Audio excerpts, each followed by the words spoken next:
Welcome to Clevenard TV, transmitting from London. Your host this afternoon, it's an afternoon day in London, is Alex Oluwole Ajala. I have a very important guest who will throw light into a lot of things that have been happening in our country, Nigeria. That's our country, because along the line, I as Ajala do not really recognize our place as my country. I find myself as part of the country. So I have with me a very eminent person in the name of Tony Nnadi. I don't have to introduce him too much, but everybody knows his role. He has been the one who brought up to the focus of everyone about the 1999 Constitution, which he had gotten for us a fourth major about the fact that that is an illegal constitution. And other things have happened. He has also been a leader of the Lower Niger people set up in the United States, and a very important person in that area. And I want to express that he's a very, very learned legal practitioner known all over the world. He's done a lot for us, and we want to hear from him. And before we go on with the interview, I want us to listen to one of the recordings, a video recordings of his work earlier in the year. So up to the studio now, I want this video to be played. So we take it from there later on after the playing of the interview, the video. Once again, I want to, before the playing of the video, I want to welcome my guest, Tony Nnadi. Do you have anything to tell the audience and what you have to present this afternoon? Thank you very much. Welcome everybody to this August gathering. We are all witness to what Nigeria has become, and how the majority of the constituent components have become fed up with the union of death that Nigeria has become for everybody, you know. And we've succeeded in the intervention by which we are isolating the source of the problem, the Fulani ethnic agenda, and the constitution by which they are able to hold these 300-something nationalities, including the Yoruba, down in a union of master and servant. And so our mission this afternoon is to, acquaint us with where that intervention has gone to and what is left for us to finish with extricating ourselves from that union of death. I believe at the close of proceedings, we will all be much clearer on the pathway to our freedom, which had already taken 22 years to come to where it is now. We're now at the enforcement stage. The consensus has been built, and the enforcement has been rolled out since December of 2020.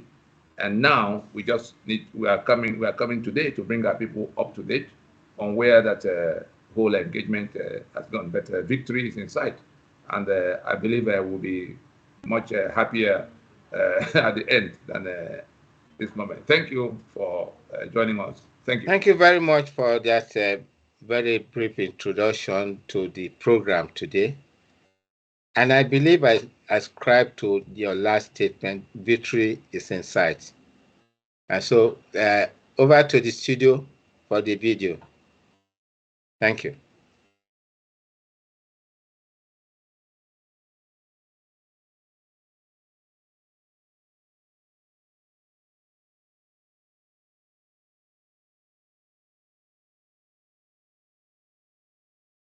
Yes, next in our alert series, and these are extraordinary alerts now, extraordinarily urgent alerts. The one that everybody must put aside what they were thinking before now and evaluate is the 2023 election. the centrality of the 2023 election in this union dispute. What is it about the 2023 election that connects with the terror we are seeing? What is it about 2023 election that connects with the constitution which we have already defeated, but which some people are trying to drag us to go to revalidate in some way by way of election? And so there's a triangle there in which the two sides, according to this map, are on two opposite sides in the battlefield we are caught in, the battlefield called Nigeria. From where things are, the constitution that enabled the Caliphate owners of Nigeria, the constitution that seized all the assets of everybody by way of the 68 items on the exclusive list, the economic assets, the constitution that confiscated the guns in the land into the hands of an illicit federal government, now hijacked by the Fulani, the constitution that has our signature as authorization for the union itself, in which, in the preamble, let the lawyers in the land listen carefully. Let those who know where to find them, ask them, confront them with this video and ask them whether it's not so. The senior advocates, the professors of law, and all of those who go running their mouth all over the place about free and fair election. The NGO people, let people confront them with these revelations. The question of whether we have submitted our lands and our people into the Union of Nigeria as defined by the 1999 Constitution, as claimed in that preamble, is what is central in this union dispute. Because we say we have not met, we have not agreed to form a union, and we've not written any constitution as claimed in the preamble to the 1999 Constitution, because that is what is holding onto our land in the name of a federal government of Nigeria, in the name of the Federation of Nigeria that died in 1966. It is that preamble to that constitution that is holding our various lands into the union that the Fulani is now about to, trying to appropriate for themselves, albeit in our name. So, if it is that constitution that is responsible for all of that, for locking us down into a union of death, for seizing all our economic assets, for confiscating all the guns and putting in the hands of those who are bent on exterminating us, for making it impossible for us to generate electricity for ourselves or build our infrastructure by ourselves, that make it impossible for us to elect who will govern us, so that people in Abuja pretending to be INEC can decide for everybody what will happen in every locality. That is what that constitution is doing. And the intervention of this Nigerian Indigenous Nationalities Alliance for Self-Determination, which began right after Nadeko, playing out as Pronaco at the point we were having a meeting of the nationalities to say, look, let us put aside all of what happened before and agree. 2005, 2006, Buhari was part of the Fulani delegation that came to that discussion. 164 ethnic delegations, sitting for 2 years. We sat in Lagos, Port Harcourt, Enugu, Jos, Kano, and back in Lagos at plenaries. There's nobody among those who are parading themselves in Abuja that they didn't get involved at one point or the other, and the US and EU sent observer missions in all those times. We called a meeting of the owners of Nigeria to decide whether we want to carry on in the union, and if we say yes, on what terms. And it had an outcome.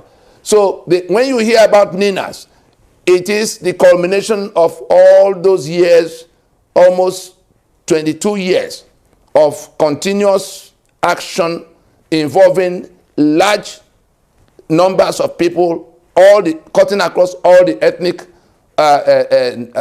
identifiable ethnic nations across Nigeria, the ones who are locked in here by the mischief of 1914, by the British in their colonial venture.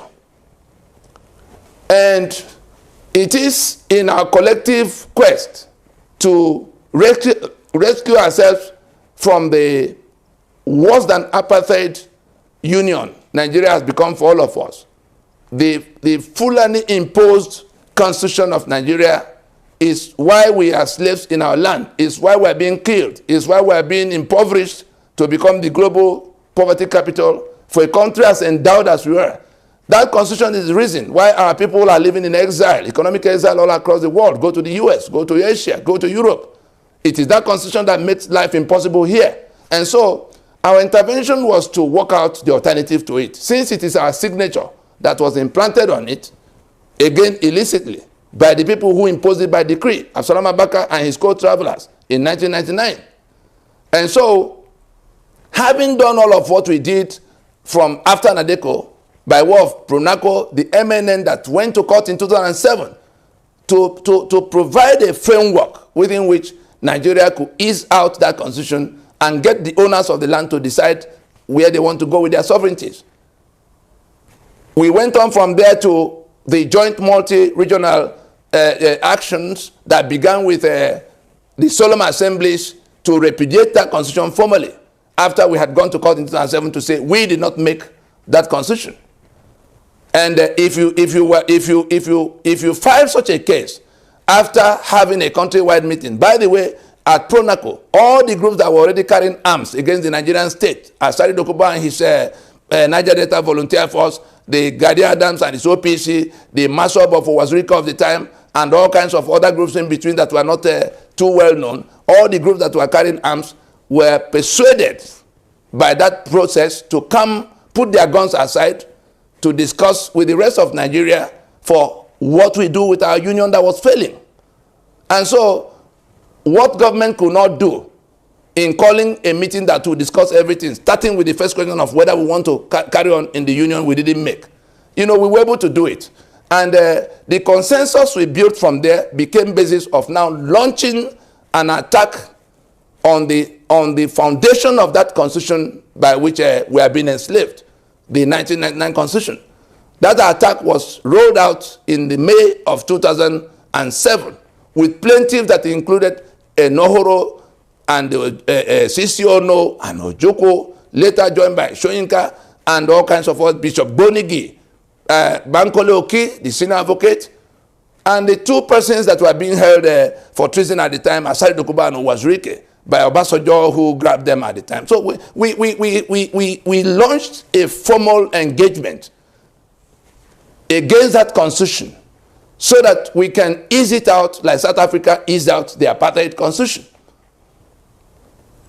But those who felt they had all the guns and they could have their way and force everybody around insisted that it would not be addressed. They wobbled on to elections. And so we told the nationalities to go and make their constitutions ready, because when it comes to enforcement, the majority, and who is this majority? The whole of the South, the whole of the Middle Belt is in this alliance. I'm addressing this, I'm addressing us now in my capacity as co-convener of NINAS, the Nigerian Indigenous Nationalities Alliance for Self-Determination, the platform, the aegis under which all of us are struggling to retrieve our sovereignties that have been hijacked by this illicit federal government in which we have no input across the three arms, across all the points of control, because the constitutional arrangements that will have guaranteed that have been turned away, have been overtaken since 1966, 67. And so we come down to the solemn assemblies. I'm just letting us know what this NINAS is. NINAS didn't just come up 2 days ago. It's the culmination of a 22-year process that involved the peoples of the country across the length and breadth, including those who are carrying arms, that involved all of the international stakeholders, the owners of Shell and Mobil, because if it becomes a boxing bout, of course they will have to be called in. We saw it in 1967 to 1970, that they came to the battlefield. Whatever they did then, of course that was then. Now we have gone round to lay it before everybody. And so we got the nationalities in these 3 blocks we saw here. The Yoruba block here, the Lower Niger block here involving the South, South, and Southeast as ethnic nationalities, and the middle belt in all of this, minus the ones who have seceded from our secular union, that have embraced the caliphate, that has embraced Sharia. So it is in this formation of 1, 2, 3 that we have this alliance, each repudiating by solemn assembly the 1999 constitution for themselves. 27th of April 2015 was when it happened in Port Harcourt. Go to YouTube today, click Solemn Assembly of the Peoples of the Lower Niger. You will see when they came forward to say they are no longer going to live with this. The one of the Yoruba took place on the 7th of September in 2017 at Adamasingba Stadium. Their governors were all there, their traditional rulers were there, and all kinds of their chief political actors. The stadium was filled. That was the day the Yoruba told the global community they will not proceed with that fraud of a constitution. On the 18th of July in 2018, the Middle Belt gathered in Makurdi and did the same. So with the three repudiating the 1999 constitution as basis of union, at a time the Sharia belt had seceded from the secular union we thought we were building. We're not, they've exercised their own right to self-determination a long time ago. They just regrouped and are trying to conquer us afresh, away from the constitution that we have defeated. What the reason for this broadcast is to let us know that that constitution had been completely defeated by the coordinated actions of the owners of the sovereignties that have been hijacked and confiscated by that constitution. Because it was after these three blocks had repudiated in response to the secession of the bloc that imposed Sharia in defiance and negation of our, of the union agreement that was already disputed. And so we now moved on to what we call the Freedom Park Proclamation, in which we notified the global community that matters have come to where we are going to have to, save ourselves from death. And it was from there that we moved on to the constitutional force majeure of December 16, 2020. That constitutional force majeure is an ongoing thing until it gets to its destination. That is, it is designed to wind down and wind up the operation of the 1999 Constitution, to terminate the union of death that it had imposed on all sides, to also provide the framework for working out peacefully the replacements, which will be in 2 stages, in which people will be voting in the first stage in referendum to recommit to a union, because the collapse of that constitution is the end of the union anchored on it. Anybody who doesn't understand this should go and ask Awalu Yadudu, the quota professor, that raised alarm in middle of 2020 that that action of force majeure was going to compromise, that was going to unhinge the legal basis of the Federation of Nigeria. Awalu Yadudu that processed that constitution for the military, for the Absalom Abaka, who was, he used to be, what's it called, Abacha's chief legal advisor. Awalu Yadudu, to tell us when we say we have defeated the 1999 constitution, Awalu Yadudu got wind of the constitutional force majeure before it was activated. He went to the media. Guardian newspaper reported, I'm sure if somebody researches, they will find it. Guardian newspaper reported that Professor Awalu Yadudu, the chief midwife of the 1999 constitution, did raise alarm that if this constitutional force majeure thing is allowed to go, he was hoping that government could go and stop the people, the owners of the land, from exercising their sovereignty. He was saying that if that constitutional force majeure was allowed to go on, that it will unhinge the legal basis of the Federation of Nigeria. I'm reporting to you now as co-convener of that NINAS with a whole number of people. You saw their names in the advertorial we took when we put out the 128 statesmen cutting across the length and breadth of this alliance territory. I report to you today that that force majeure was rolled out. It has met all the objectives. The consultations that needed to be done had been done. All of the preparations that had to be done in one place or the other are in place. And the legal basis of the Federation of Nigeria stands unhinged. And that brings us to the point where we now begin to ask what will happen we are not anarchists, and therefore, in that force majeure, we also made provision for the transition. We say, look, those in government house are not our problem at all. It is the constitution by which our lives are being ruined that we are quarreling with. That's what we've been working to dislodge. And we've come to the point where there's consensus to get rid of it. The few people that gather to swear to defend and uphold that constitution, waving one party flag or the other, are just too few. They are not the kind of people you begin to worry about what to do, because the owners of the land are going to ignore them and take their land. If you now stand in Ibadan and say it is because somebody in Abuja told you that that constitution is the only thing that will prevail, the Ibadan people are going to show you what they do with people like you if you are from their part. The same thing as in Ijo, the same thing as in Igbo, the same thing as Thief.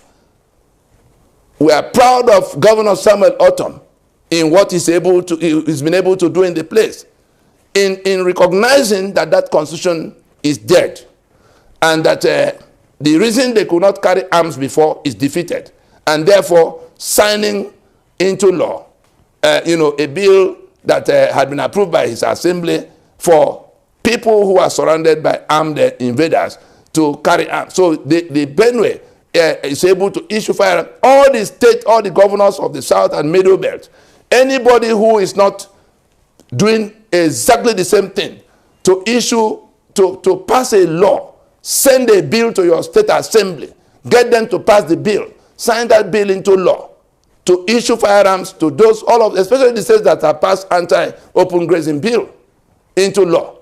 By what means are you going to enforce all of that if you do not, give the people who are going to enforce it guns to, the weapons to match the kind of people, the kind of weapons that those who are invading them are carrying? So it is within your reach now. That constitution is dead and defeated. Now, where does 2023 election come in this discussion? Those who that title deed by which these invaders are prevailing, by which that illicit federal government is now the owner of everybody and their assets, holding on to the oil and gas assets of the Niger Delta, holding on to the ports of Lagos and other things, that constitution having been defeated, these people who want to reconquer you are looking for more time. They have to get more time by all means to continue what they are doing to get somewhere. They've not gotten anywhere now. They are just being stymied. They've been stopped by this campaign of organizing those who own the sovereignty. That's why they've not been able to succeed. And so they require more time. And their only hope for getting that more time is to drag us to another election under this constitution we have repudiated, we've defeated. And so for them, if they're able to drag us to towards that election, even now, getting people to be buying form and waving flag of whose turn it is or whose turn it is not, if they're able to bring us to what, if we're able to put us in that tunnel of going to election, they already bought the balance of this. That's the 1 year to the time that the election should be happening next year to continue their onslaught. They are not stopping in the onslaught. They are not stopping in the invasion. They are not stopping in the attempt to conquer us by the invasion.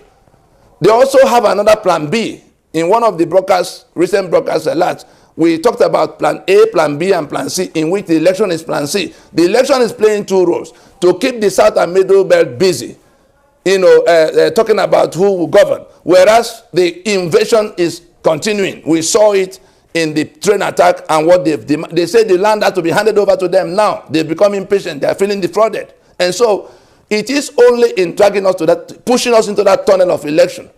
And I think it was yesterday that I saw on TV, what's his name, the one chairing INEC for them, Mahmoud, or whatever he's called, saying that no matter what the situation is, they will go to election. That caliphate is desperate now to go to election. I also saw the National Security Advisor trying to lend Monguno also, trying to lend his voice to it, that it is the duty of all of us to make sure we go to election. Again, we remember Baba Ahmed.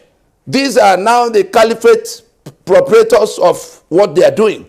Baba Ahmed, was telling us the other time that it is only by all of us joining hands that we can get to election, that to ease out the Buhari who doesn't agree with the restructuring. These are all gimmicks.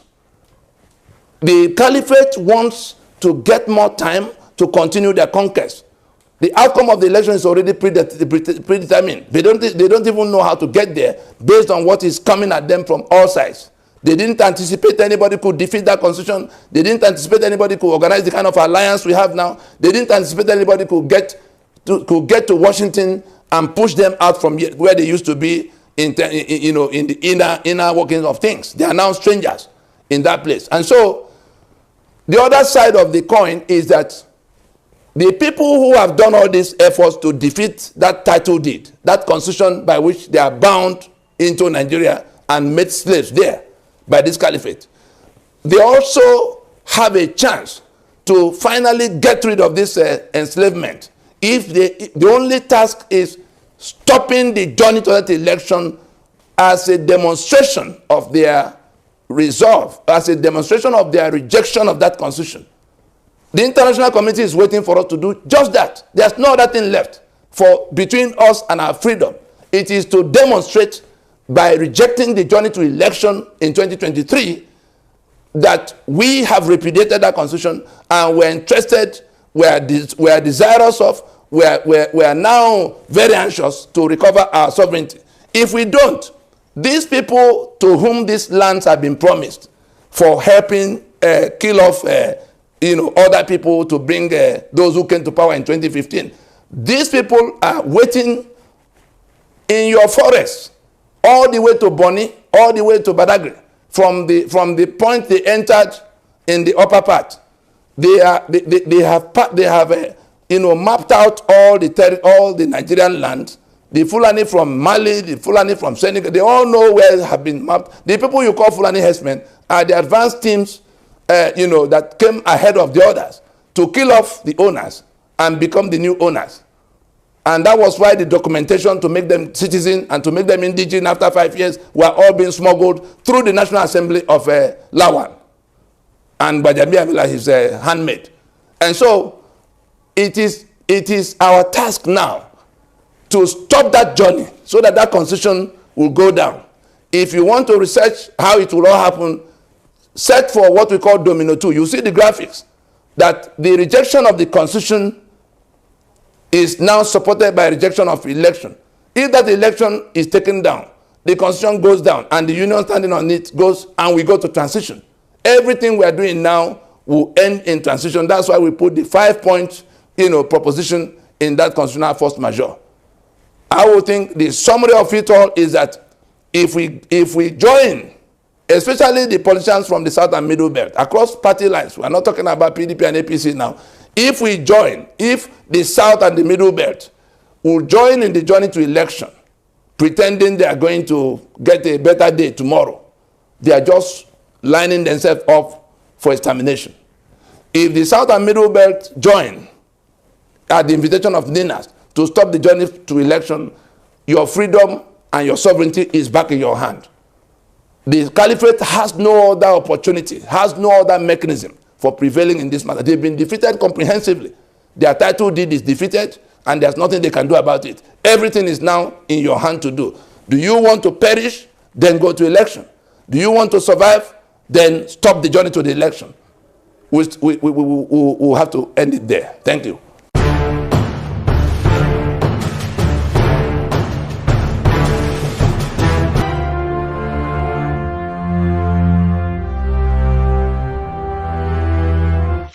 Welcome to this program this afternoon. This Clevenard TV is transmitting worldwide online.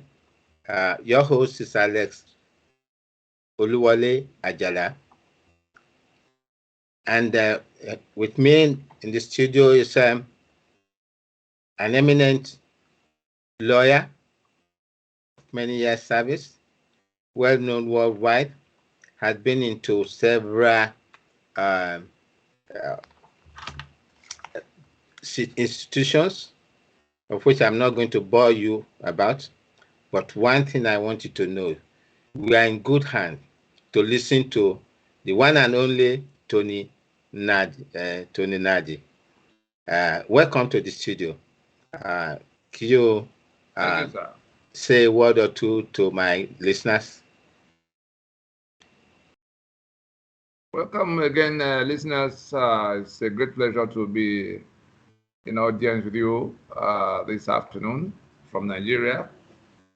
And I believe we will be glad that we came, because it's just a matter of getting a bearing for where things are as at now in our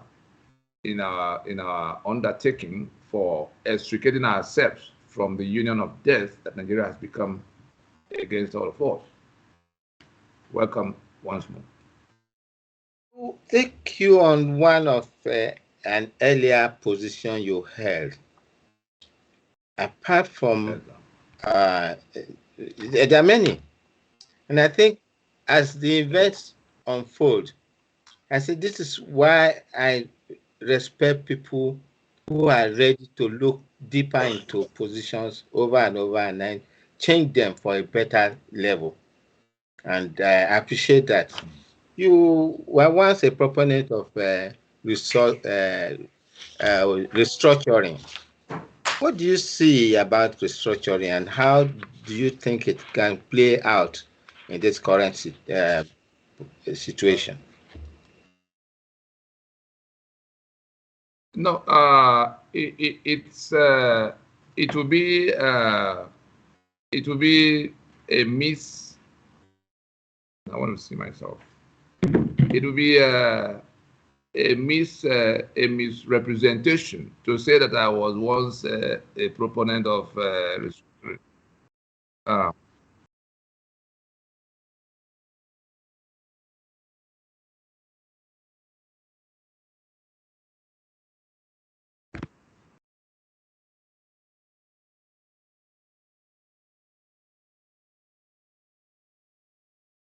Congress.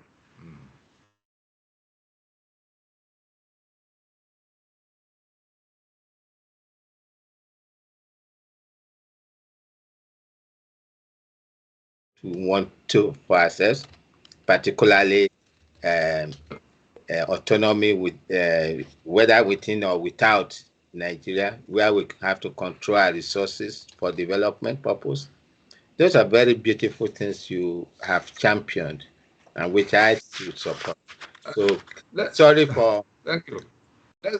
Let's get it. So we don't call it names that put it in straitjacket situation, because that's part of what there's a huge propaganda by people who have other designs, but who come to masquerade in our midst as being part of what we are doing, and then they craft some narrative and hang it, on the project, then spread it everywhere, and people who should have been listening to us were now, taken away in a different direction. What we set out to do from the beginning, I'm sure you have some images that include the constitution that is cancelled. That's the summary of what we set out to do from the beginning. And I was already a lawyer of many years before we set this process in motion. And what was it? I was involved with NADECO. At the time, the struggle was to get the soldiers out of Nigeria. Wasn't working. The soldiers weren't improving it, because it was working a lot better before they came. And the longer they stayed, the worse things became. And so the first task of the time then became how to get rid of the soldiers from Government House, so that those who are trained in statecraft can get back to the construction of their young federation that has more or less had an accident, a very big accident, 66, 67, that became war. And that was the transaction of NADECO. NADECO succeeded in getting the soldiers out of the Government House by 1998, of course, with the divine the providential intervention that saw the back of the then military strongman Sani Abacha. Then Absalom came in to hand over, to work out the process for handing over. Those who knew, like Nohoro, those who knew what changed in the mid-60s from the agreement, the union agreement that was written in Lancaster House through the period of 1951 to 59. They knew that they needed to go back to those something close to those constitutions that would guarantee the autonomy levels that made those regions work at the time. But some of their, I would say, compatriots didn't see it that way. They say, "Oh, let the soldiers not find any reason to stay back. Let's go in there and rework it all." They discussed with Absalom, and they went into election without addressing the question of the constitution by which that democracy will be built. And so it was in bringing back, it was in that kind of dubious discussion that these caliphate operators of Nigeria succeeded in bringing back the 1979 constitution, which, by the way, was not a product of the people. Our people have to get that very clear. The 1979 constitution, much as they formed a constituent assembly of the time, by the time the constituent assembly finished its business, it wasn't what came out from the constituent assembly that became constitution I do agree with you on that point, because I was at home then. I think to have a constitution to sort of bring people into a political accommodation with each other, it should have been published in the various languages for people to see. And there were no comments by anybody. It was just like you said. It was just taking wholesale. It goes beyond. It goes far beyond that. It goes far beyond that. First, who has authority to make constitution? Constitution means what it says. To constitute, it means union agreement. By what arrangement is Yoruba land now to become part of this political union called Nigeria? 60 million people. It's not something you call a few of your friends together to go to beer parlor and begin to discuss. It must be Yoruba. It's called constituent powers. It must be a body with constituent powers that will now come together. Ijo, bring your land and your people. Ogoni, bring your land and your people. Igbo, bring your land and your people. Yoruba, bring your land and your people. Tiv, Berom, all of them and everything in between. That is the meeting that was the kind of meeting that happened between 1951 and 1959. And then when those things had gone bad, let me run to where people can see what we are dealing with, because a lot of assumptions have been made that it is just a matter of bringing a few experts. Writing the constitution is the second leg of the transaction. The first leg of the transaction is to agree to be in union. That's why you come to the preamble of the constitution. It begins with, "We, the people of the Federal Republic of Nigeria, having solemnly and firmly resolved to live in unity as one indivisible." Is that not the contents of the preamble to the constitution of today and the one of 79? Now, that is one claim. Then the second part of the claim is that we therefore do hereby make, enact, and give unto ourselves the following constitution. That preamble, the wordings of that preamble are coming out from the mouth of the Yoruba, the mouth of the Ijo, the mouth of the Beron, and the Jukun. They are saying that all options considered for how we could do with our sovereignty, we have decided to be in one political union forever called Nigeria, not to be they say indissoluble and indivisible. So if you did not call a meeting of those who could actually discuss that, to commit themselves, like the people who went to Lancaster House went on behalf of Western region that could have been a country of its own, Eastern region that could have gone off into independence as a country of its own, and then Northern region. If you do not call such a meeting and you then set up constituent assembly of 50 people, why did Awolowo stay away? Bankole Oki, I'm sure most of us remember him, senior advocate.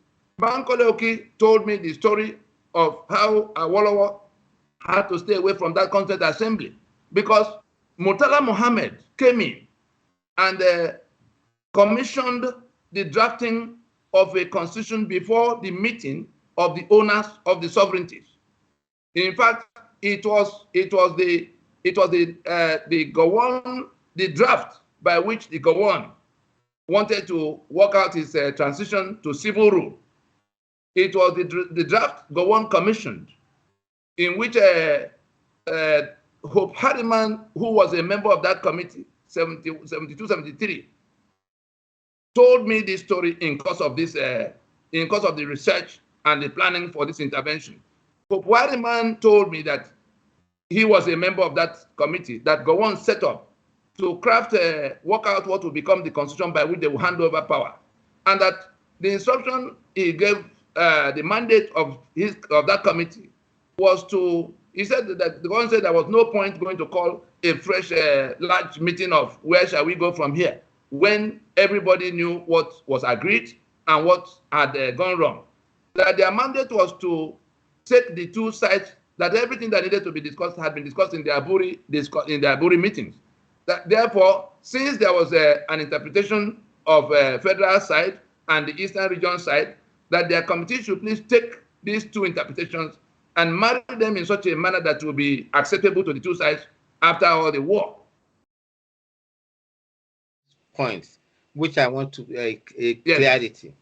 You said about the introduction of a constitution, and then coming back to what was agreed in Aburi and some of the drafts that are already made under Gowon to be put together, then it means all these things have not really followed the due process of a legality to involve the people to decide that I want to submit my sovereignty into being part of this union, which you explained clearly. Yes. So right from 1951, we've been missing 53. We've been missing that track.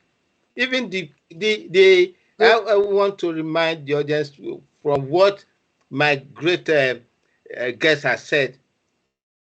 It made me to remember what I found out too, which he knows. The meeting, Lancaster House meeting, was the different regions were represented by parties, not the people. That was another great fault. Don't you agree with me? Yeah. Yes, sir. It was deliberate from the documents. We found out. The same way WikiLeaks gets as the documents. It came to where when we couldn't find anything in our own archives, we began to search the British archives, and we went beyond the ones the ones they had put to public to the ones they were still keeping in what do they call it? They said classified. So we got into the classified documents and now saw that it was a deliberate design of the British to create a union of master and servant. And therefore, we were not to be on the table of discussion. They had a separate discussion going on with the Caliphate. With the Sokoto, you know, the Sokoto Caliphate got here in 1804. The British got here from the Atlantic waterfront. The Sokoto, the Fulani that came in jihad in 1804 came from the northern flank. If you go to the map of Nigeria, the place that is Sokoto now, that's where they first landed and began to expand, conquering those they could conquer, and were actually making their way southwards, which was why Ilorin became where they stopped on the side towards Lagos waterfront, and Benue became where they couldn't pass, again in the southward march. They were pushing their way to the Atlantic waterfront with from their where they had dream entered. of conquering the whole of West Africa. Then there was not in Nigeria anyway. All the way to the waterfront. You remember somebody talking about dipping the Quran into the Atlantic? That was the definition of their campaign. Now, the British came in the 1860s. You remember Lagos calling that came in 1861 after Kosoko and Dutchmo couldn't find common ground. Now, so the British came with their own. Yes, the British came with their own conquest designs. The British came with their own conquest designs, and having grabbed Lagos, you saw the oil rivers protectorate and all kinds of treaties, trading treaties with the coastal states of the time. At the end of the day, by 1906, they merged the southern territories they had under their control, And again, they were interested in taking everything to the balance of where the northern, because you saw the French already took the adjoining places. The Caliphate hanging in the place they hung. So the British were pushing northward to be able to take everything that was left outside where the Germans controlled the Cameroon of today. You remember it was under German control. Then the France controlled the Niger and Chad and all kinds of them. To our left, again, Benin Republic, which again, I think there was something of German. Dahomey. And so the British, in going upwards, they met these people who were coming southwards. And between the two of them, they had skirmishes. It was a fight that should have become a bigger fight. But somewhere along the line, they reasoned among themselves that we're on the same mission here, like two robbery gangs coming after the same target. Why don't we, combine forces and merge all of what we already got, organize how we share it peacefully, so that these owners of the territories don't wake up to, ousters. So that was what became your Nigeria in 1914. The cooperation of these two invaders to now merge and share. Will I want to, this thing you just said, it's very, very clear to me. But the construction of those boundaries, like you were trying to explain, was between Britain and France. It took them 8 years, from 1890 to 1898, before they agreed on the boundary. At some point, Sokoto Caliphate area was with the French. But the British defeated the French diplomat. Up till now, there are some documents in the same archives you're talking about the fact that the French have never forgiven Britain for taking over the lower Niger area, which included everything south of Niamey, not just the lower Niger thing, lower Niger area up to Chad. And that was the route this man took, which I think you must have got the document, Clapperton, according to you. You see, those area, I already talked about the. Hold on. I already talked about the French that were in control of the territories beyond the Sokoto. Somehow they had to find common ground among themselves. But the one that is critical to us is what became this Nigeria in 1914. How has it been managed to the point where we are now slaves in our own homeland? It was because the British and the Sokoto Caliphate entered into a joint venture to make it so. And so in the decolonization process, at the time the British had to go home from being in charge here, again, it wasn't a matter of, it was clear to them that as they left government house, that they needed to be in control of what was going on. So the Fulani and the rest of the Caliphate, the rest of people they put to support them in that block were prepared, were made to be in charge in the kind of things they created. So that even at the point of the constituencies that became a basis of representation, they made sure that no less than 55% of all the voting power was allocated to the side with the larger landmass, and the South, because the assets they were after were in the South. If you thought oil came into the equation in 1957, I know that. Then you are there was exploration before up to 1912. Before it was abandoned. Yes. So Owerri was the center all kinds of things were going on. I know that you mentioned it sometime, but so I also found out Owerri was the center of the exploration. To the troublemakers. And some of the buildings are still there. They didn't want to talk to the troublemakers of the South. They didn't want to talk because if you check who and who fought them off in terms of demanding independence, can you name one Northerner that was among those who fought them? Was it not Herbert Macaulay that became Azikiwe? Now Awolowo, Enohoro, Mokugo Koye, Osita Aguna. Name them. The people that put up the fight for which they now had to dress back from their colonial venture. But in dressing back, they made sure that they put structures in place that also empowered their agents, the ones who have to manage that joint venture that was not, discussed with the rest of us. So Nigeria is the criminal enterprise the world calls Nigeria today is a joint venture between the British Crown and the Sokoto Caliphate. They then document the entire thing and throw constitutions at us. Because even, like you said, the constitution that emerged as independent constitution, how much of input, how will you be discussing this kind of matter with political party? Where is the sovereignty of the people? Was it to political party that they consigned their sovereignty, or they deputized, it was just a matter of the British manipulation to get the result they wanted in the entire process.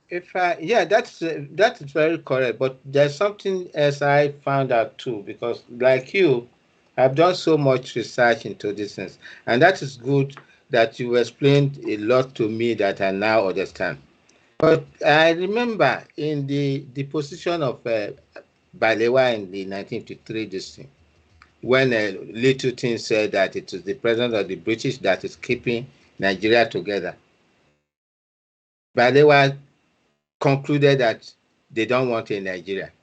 You find it, if you should be in one of your documents, which maybe you skipped talking about. But at that time, Eyoita said God will punish anybody who says Nigeria should go into a free trade area. That is what generally described in terms of politics, confederation, a confederal system. That the South did not want. And I remember too from some of the articles that our people now appealed to Balewa, like you said, consensus agreement to continue Nigeria, and that they discussed, and even Awolowo said that as far as they are concerned, they want the country to stay together. Why did not want it? But there was a consensus to retain it by convincing Balewa and Ahmadu Bello. Don't you think it's our fault? Because that was the point at which we should have stood up against what was happening. But instead, we played into their hands. You work with the information you have. We were lucky at the time we began this search for what went wrong, that the very people who went to those discussions in Lancaster House and elsewhere were still alive. And so when we got the documents that were concealed from them, we placed them on the table. And can you read some of them to us, please? Because I am quoting from some of the things that were said. And also, if you remember, Bode Thomas had told Awolowo in Yoruba that Awarabi Onsharawa Geje Komalo, after Balewa said what I just said, he said. The Awolowo did not know. The Azikiwe did not know. All of those people who were speaking from our own side did not know. Sadona, what's his name? Ahmadu Bello. He was in the full knowledge of what the British were doing, because they had a separate meeting going on in the background, not known to Awolowo and Azikiwe and the rest of them from the South.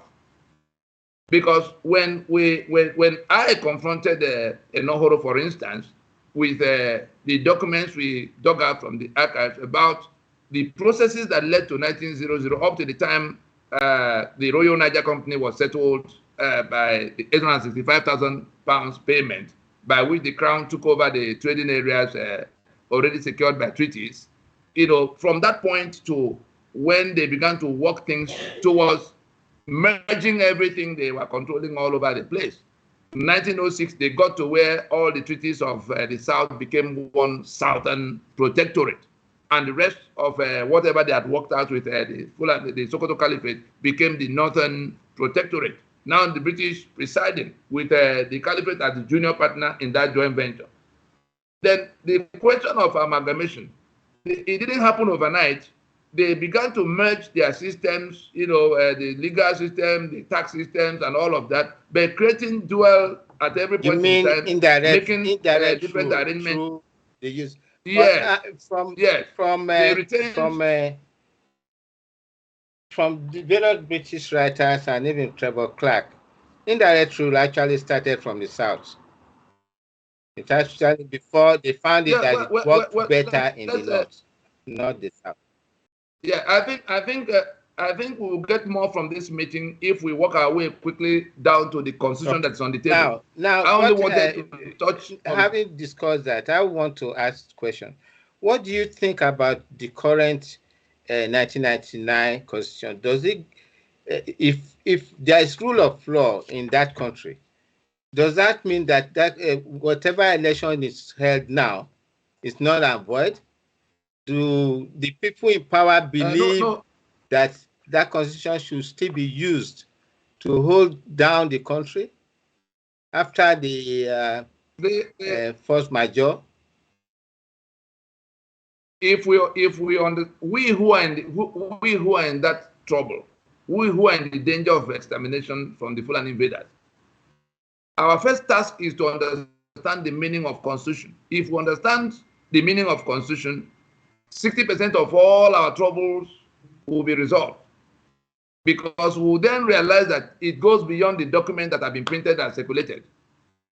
It goes to the question of we understand it as union agreement, in which we have submitted our sovereignty and then written the articles to govern that union.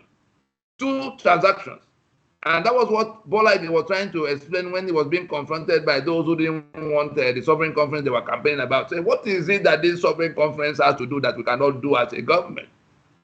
Bola then said to them that there are two questions that need to be answered. First, whether the constituents want to continue in the union as one political union. That's the part they don't want to touch. That's the part they've been suppressing since after Aburi. That's the part we have now found a way around to compel a resolution of, by saying that we repudiate the constitution we didn't make. As you put our signature on a document that sees our sovereignties and our assets, and you say we made it, and then unfortunately for you, the decree number 24 by which you imposed it in 1999, which was not meant for our consumption, was printed in error into the document, because there was an express instruction in that decree number 24 for the federal government printer not to print that decree, so that the story will begin with we the people having solemnly resolved, do hereby make and give unto ourselves. And so it was in that divine error of printing that decree number 24. If anybody went out today, I've just announced to us the key to our liberation. Every other method will require so much bloodshed. But if we apply this key, nobody is going to be able to shoot at anybody until we recover this land. And it will not be a matter of many years. We already did 22 years of continuous work to bring it to where we will enforce the consensus. There's a consensus that we've managed to build quietly by getting the Yoruba to see that their sovereignty is detained from them on account of this falsehood that has their signature as validation.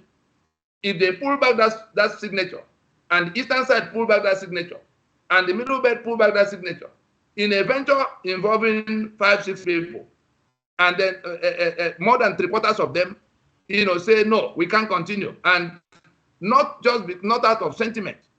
The life of that constitution is derived from the claim that we submitted our sovereignty. That's what that preamble is all about. And the contents of that constitution, which is where you now begin to see 36 states in which Fulani controls almost everything. That's why you begin to see 704 local government areas in which Kano has 44 portions, and Bayelsa, from where the money has to be taken, has only 8 portions. In which you begin to see 68 items of exclusive list, in which Yoruba land can no longer generate electricity for themselves, can no longer do the road to Ibadan from Lagos, can no longer, control the ports that is sitting on their land. 68 items can no longer police themselves, can no longer elect who will govern them. 68 items. Those are the things infused into that union agreement unilaterally by those who are now holding us by it, because each of those 68 items is like a separate chain. You have a chain, one tied to your neck to one pillar. That is security. You have another chain tied to your waist. Yeah. if another pillar. You are very elucid about what you just said. But if I may want to add, we yes, sir. I think we are guilty of one thing. Most of our people are still dancing the political death at the center, trying to go for an election or regional elections. Like you said, if we understand we can pull back our sovereignty that has been messed up in this constitution and say no until we resolve this situation, and that involves even our governors in our different states and every place. We have to the rest start of us, a parallel campaign. The rest of us have to compel. The rest of us have to compel them. How many governors are in Yoruba land? 6 governors. How many are in the east? 5. How many are in the south? 6. Put the one of middle belt, whether they are 6 or 5 or any number. All of us who are in this alliance, we are saying that out of 36, at least 17 are in the south. There's Benue there. There's Taraba there. There's Plateau. All of those in the middle belt who have been slaughtered like ram today. If the reason the Fulani can come to your land and kill people, having already seized all your assets, your economic assets, having seized all the guns in the land, the only reason you can't touch gun now is because it is on that exclusive list that only the federal government can control gun and issue firearms. And then, but they can come to a war and enter a church and kill people. They can go to Benue and slaughter any number they like. They can go to Southern Kaduna, kill off people and take their land. If they try to resist, army will come from the air and bomb them off. That's what that constitution imposes. And so the people who are going to election, you see, as if we have nothing to do with our time now. We are talking to them, they are not listening. The young people who are going to get PVC, the constitution by which is like apartheid, this is worse than apartheid constitution. The constitution by which the winner will govern.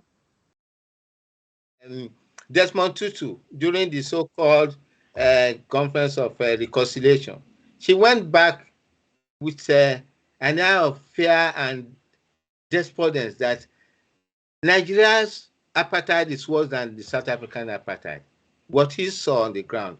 And that's exactly what you just said again. We will have to... That's what we're dealing with.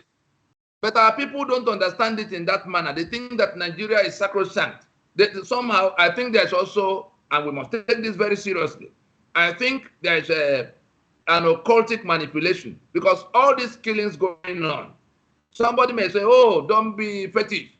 All these killings going on, they not only kill people, you see that there are organs they cut off. Most of the killings they do, there are things they do with it.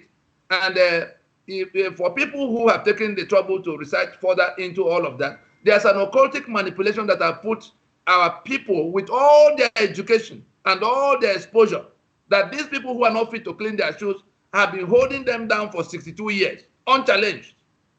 This is the first time they have been challenged. And let me tell us what we did differently. First, we dressed back from the whole commotion to research, because any ailment you have to treat, you first need to find out what exactly is that ailment. Our people are not used to that. They just begin to treat the symptoms they see. So we dug into the, we tried to find out, and we discovered that it was a British design to keep us as slaves, to be controlled by this caliphate on their behalf. That joint venture is still selling 3 million barrels of crude oil every day and sharing the money over the heads of the owners. That joint venture is controlling over 2 trillion they make from the Lagos port every year. No Yoruba man had ever been qualified to be Controller General of Customs to collect such a huge amount of revenue. All the money that Lagos gets from the federal allocation, the so-called oil money, don't even come to anywhere near 10% of what Nigeria is taking from controlling that port. And why are they in control of that port? Because ports and maritime assets are on that. A portion of the port is sold to one individual. Are you talking about selling? Allocated.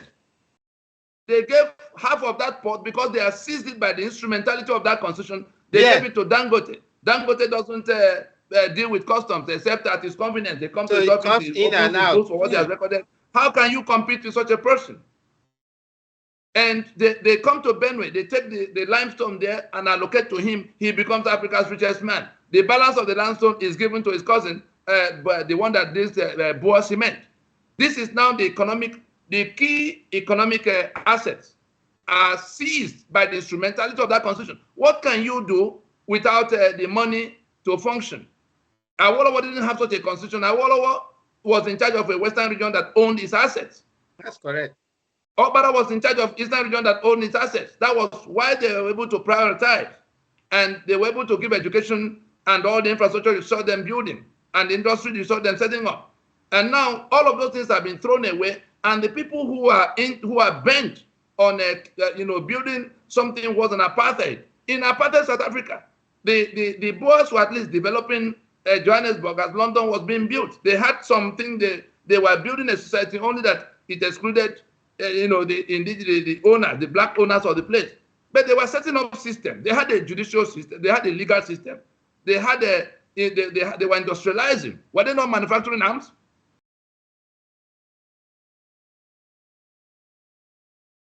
We don't have what South Africa had, for which they built a society that will be exporting all kinds of goods to the rest of the world. These ones are just destroying what they found here. What electricity have they given us? Beyond 2,000 or 3,000 megawatts of electricity for 200 million people, and we're still discussing it. Why do we have to share 3,000 megawatts of electricity for 200 million people? Because that same constitution puts electricity generation and transmission on the exclusive list. They now say, oh, they put it on a concurrent. What does that translate to? If the federal government has an interest in whatever you want to do about electricity, you have to dress back. That's what concurrently is also.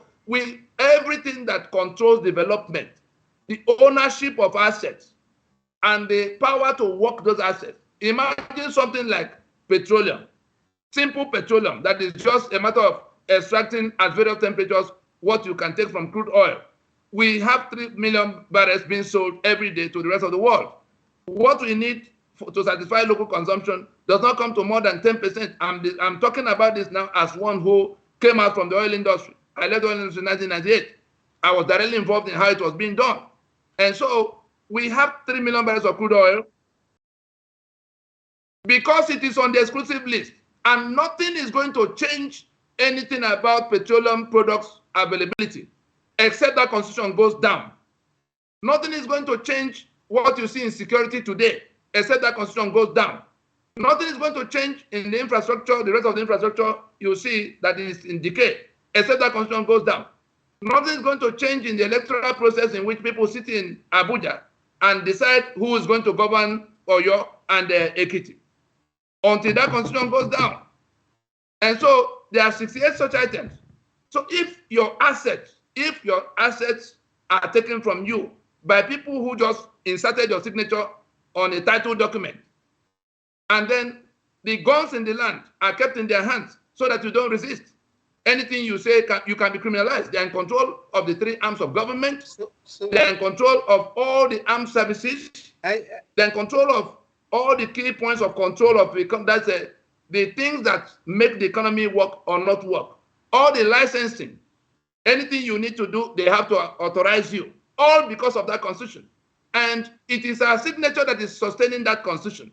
And we're going, every 4 years, we go with them to election. They wave PDP or APC or AD, and we have renegades from the South and Middle Belt who are not prepared to listen to this enslavement, this bondage, leading the way. Oh, let's go, it's our turn. Turn to do what? Turn to preside over this kind of criminality? Because even if you became president, was Obasanjo not president for 8 years? Did it change the status of the Yoruba in the equation? Did Yoruba land recover the port of Lagos? Did Yoruba recover the bitumen of Ondo? Did Yoruba recover the right to generate electricity for themselves? Did Yoruba recover the right to defend themselves from people who are invading them and killing them? Jonathan became president.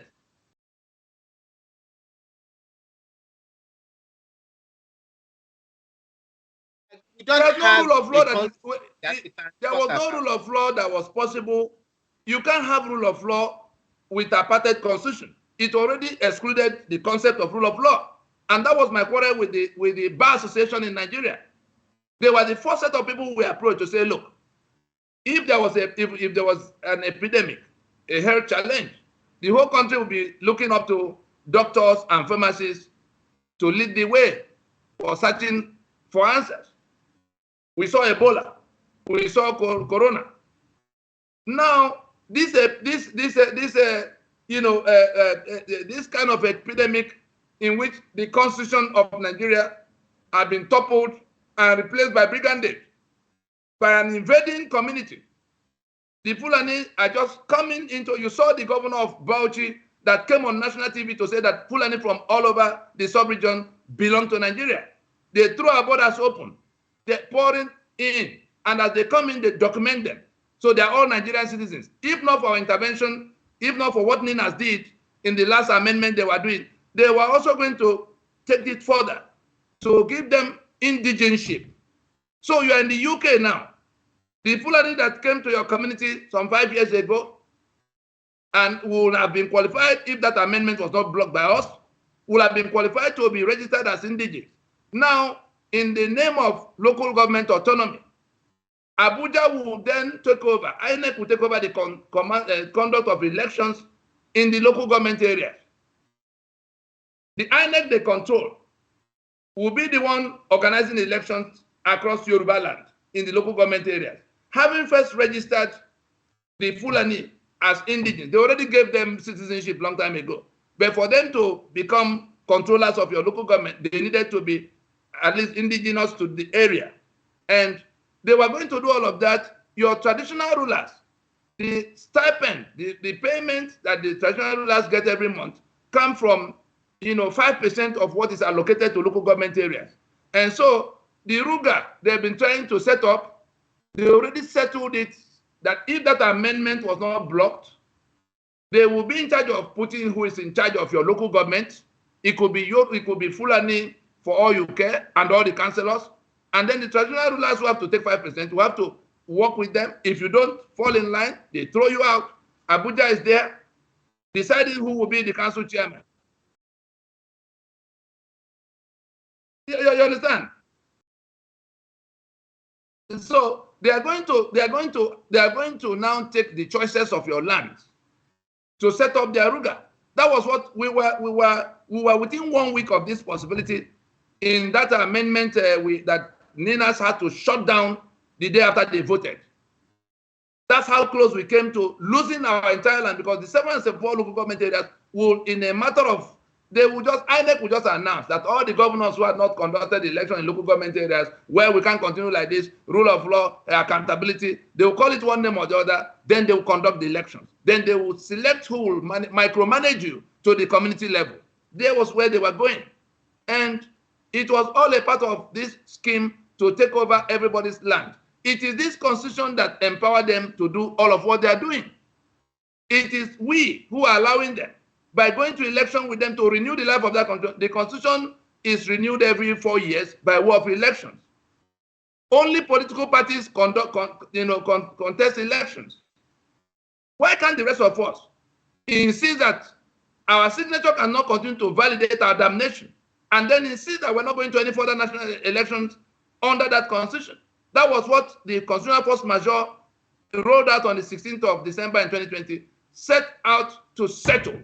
That we have endured this criminality for long enough, since 1999, that we will not go to renew the life of that constitution one more time in 2023.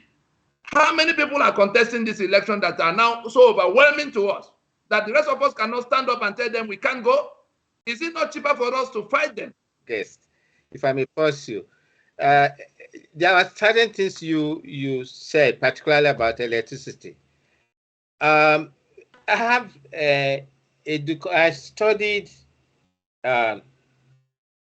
development with particular reference to the geography of development, and which sometimes we classify as prisoners of geography. You mentioned electricity. They are in control, but and they don't allow it to flow. I will mention to all Yorubas listening to this program, it's very important you be attentive My gentleman here, Nnadi, had exposed a lot of things, but there are some things you are sitting on and which you cannot link with what he has said about electricity. And I will remind you, Oyo Dam was finished in 1984, just before Buhari left. There's nothing to hide about it. He did not allow the continuity of making it to work, to make it to come into stream. Oyo Dam had a 9 megawatt electricity power generating possibility. And the land for which it was supposed to irrigate is over 3,000 square miles around Oyo Dam. The same thing with the Keregoj Dam that was not completed. It was started by Obasanjo. This is about the things my gentleman has been explaining. This is the time we have to wake up. We have to campaign to take back our sovereignty. That's what he's been telling us. You are going too That's fast. what he's been telling us. The electricity, the private, the electricity that the state government, like River State, under delay, constructed turbines, that's the capacity to generate electricity. They invested money. When you finish, because of that exclusive list, it has to be taken into the national grid. You can't use from it. That's the implication of that constitution that has electricity generation and transmission. He said it's only the federal government that can generate electricity. What is there in electricity generation? But it is done to constrict and frustrate your development. And so even when you go out of your way, Lagos did a power 450 megawatts. If you go out of your way to say, okay, I need electricity very badly, then you construct the power generation facility. The power you generate is first taken into the national grid, and the Fulani will then distribute it the way they want. It happened to Lagos in Egbe. It happened to Rivers. It happened to Akwa Ibom. So many of the other states that were now halfway, midway into construction, because they go to borrow most of these foreign loans they took in ignorance. They went about trying to build electricity facility, generation.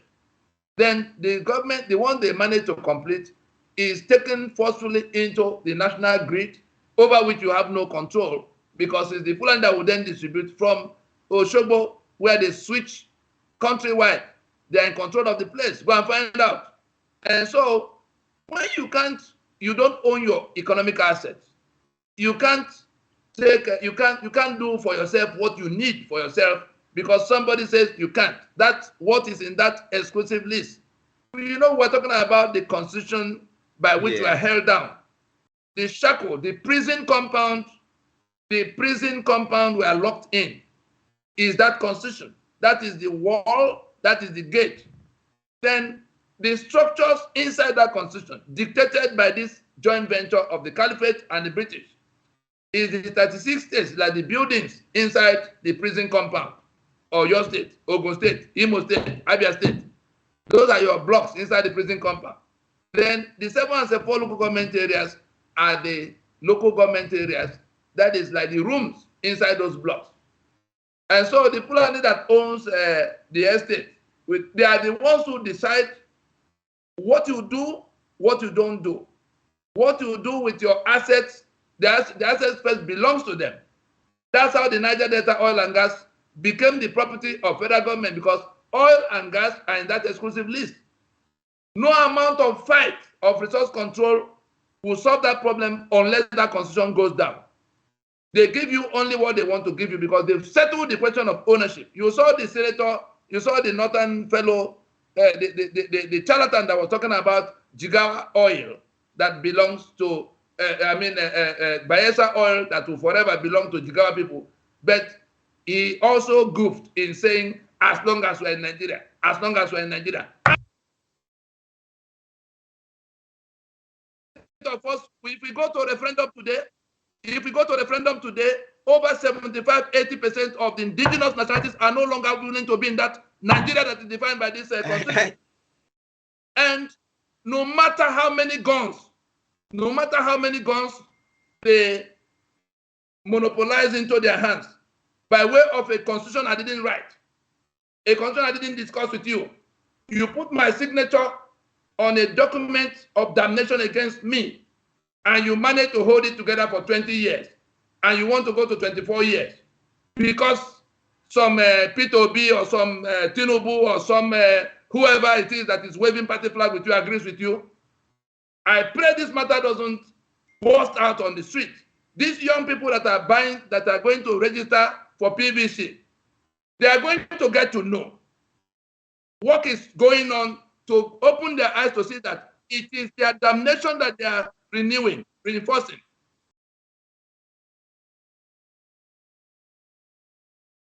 To reach out to the young people about exactly what you are saying, so that they know the truth. And that's also, that's why about the constitution. That's why this program is going on. If all of those who are doing online TV all over the place, just talking in every direction, we have the full dissection of what the problem is. We have the full framework of how to solve the problem. The matter is simple. In the alliance we built, if the map can be brought up, the one that has it in two parts, if that map can be brought up, the alliance we built of the South and the Middle Belt, is to isolate the monster that is tormenting us. That monster that put Awolowo in prison when he won the independence election. That monster that killed Abiola when he won the 1993 election. That monster that makes it impossible for us, that imposed this constitution that took everything, including starting with our sovereignty. We had to isolate. Our people didn't know that there was an ethnic agenda wearing the garment of religion. Are there no Muslims in Yoruba land? Anyway. Why would, when they say, oh, they want to Islamize, that's the religion they put on it. Why are they killing the indigenous peoples of Zamfara today? So that the governor say, everybody go and get gun. They are Hausa, they are Muslims. Therefore, the reason they are being killed is because they are not Fulani. Fulani won their land. That's what's going on in Niger State. That's what is going on in Katsina, parts of Katsina, Northern Kaduna, all the places where they are killing people. It is first on account of not being full. If you are not Fulani, whether you are Muslim or Christian, you are dead when they come to your space. And so, to that extent, it is this imposition by that invisible virus, invisible, all the while, it was the Fulani that was doing what was being done, including the war itself, that they drafted Gowon to stand in front.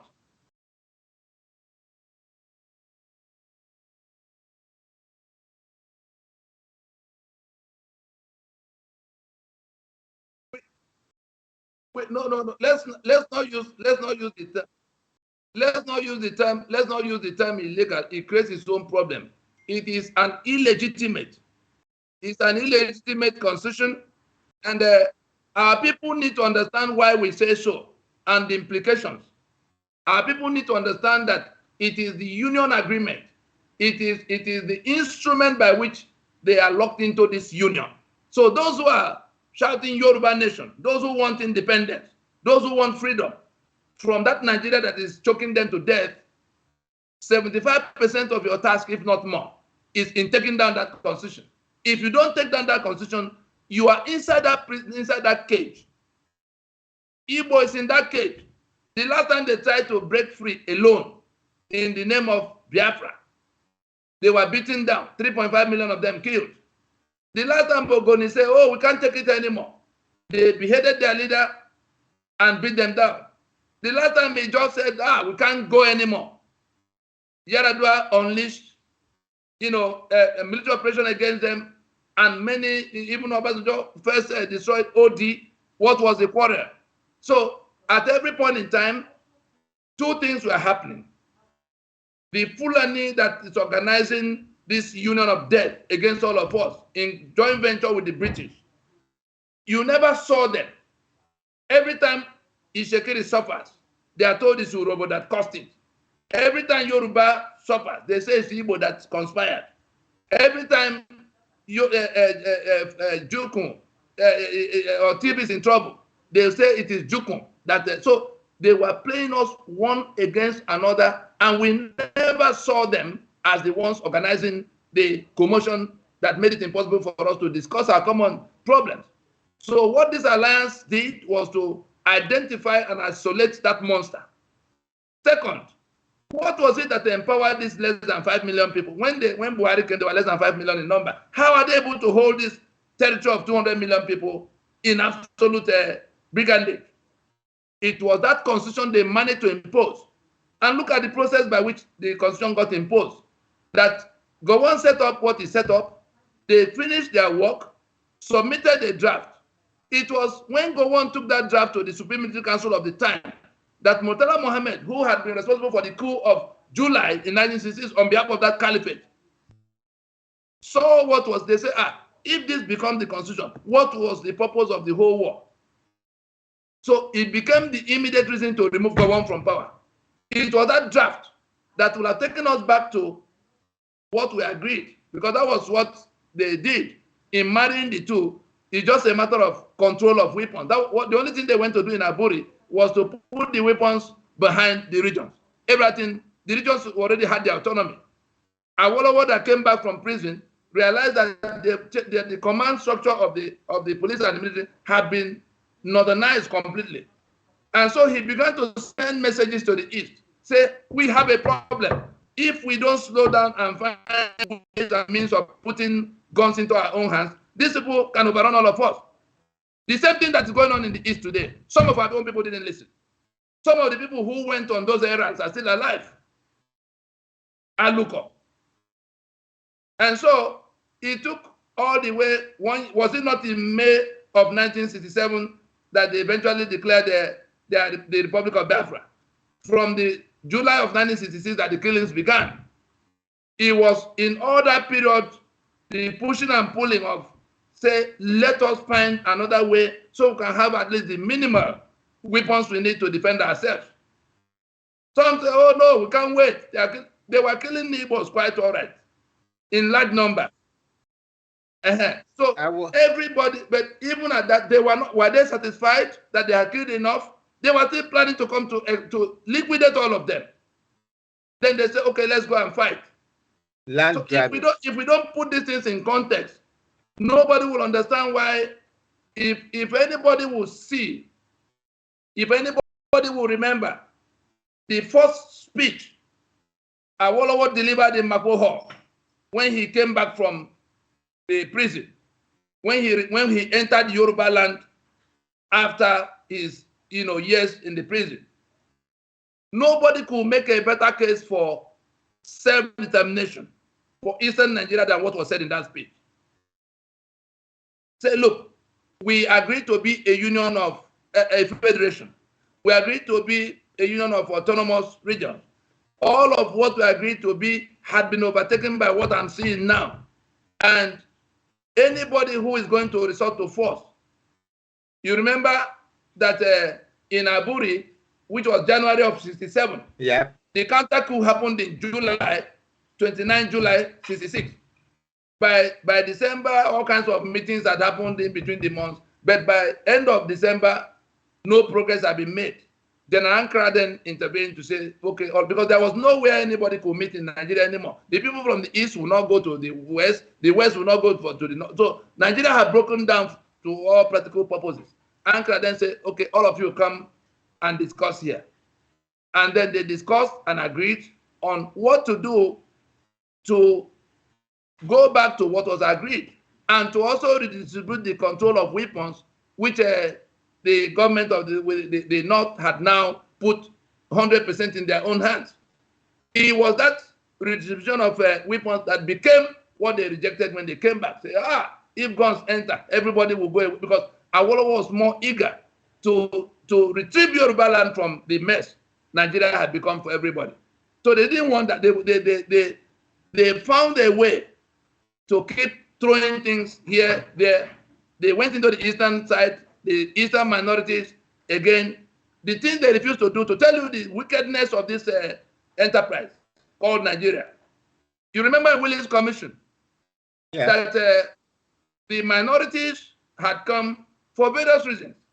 In the north, there were minorities, the ones we call Middle Belt now. In the west, there were minorities, the one that became Midwest. In the east, there were minorities. Now, each of those minorities had, from the north, you remember J.S. Tucker and his Middle Belt movement. They wanted to be separated from the north on account of the Sharia that Ahmadu Bello wanted for northern region. The British found a way to say, okay, no, since the Middle Belt is mostly Christians, you can't impose Sharia. And therefore, they put what they call penal code in place of Sharia so that the non-Muslims can go about their business in the region. So it became a fundamental agreement by which Middle Belt remained a part of northern region, that Sharia should never be contemplated. In the western region, the Dole side of the Benin, the Shekiri, Urobo, all of them who were also complaining of all kinds of things in western region because they wanted to break the backbone of Awolowo. That thing they refused to do for those minorities in 1957-58. They seized the opportunity of what they were trying to do to subdue Awolowo, to break his kingdom. And so the Midwest that emerged in 1963 was in mischief. Then the one of the East was left. It was in 1966 when Eastern region was going to become a republic of its own. 3 days, 72 hours to the announcement, the Eastern Consultative Assembly had been held. People already agreed that on so day, since in 1 year, we cannot find common ground with this, and they are still killing us, planning to come to invade us. We must then declare ourselves an independent republic. A date was fixed, 30th of May, for the announcement to be made. On the 27th of May, Gowon and his British handlers sat in Lagos, and then that thing that the minorities of the East wanted from Williams Commission, you remember that they came there, Babiri and Co. They now decided to carve them out. That was how River State and the southeastern state that is now Cross River, Akwa Ibom, Rivers, and Delta got cut off from the eastern region of the time, leaving only the east central state in the one they call the dot in circle, which have become the five southeastern states of today. So it was in that, again, the mischief of wanting to break the backbone of that eastern region that the Niger Delta, the eastern minorities were given. So it was that incomplete decolonization that they managed in such a way to create hatred. Decolonization.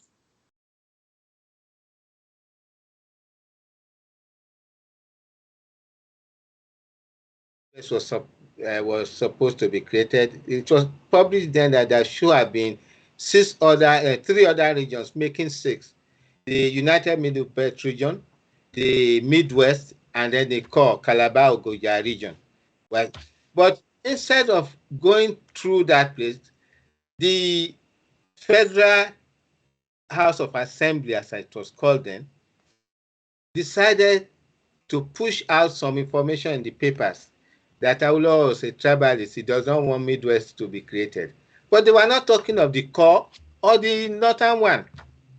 So they forced the...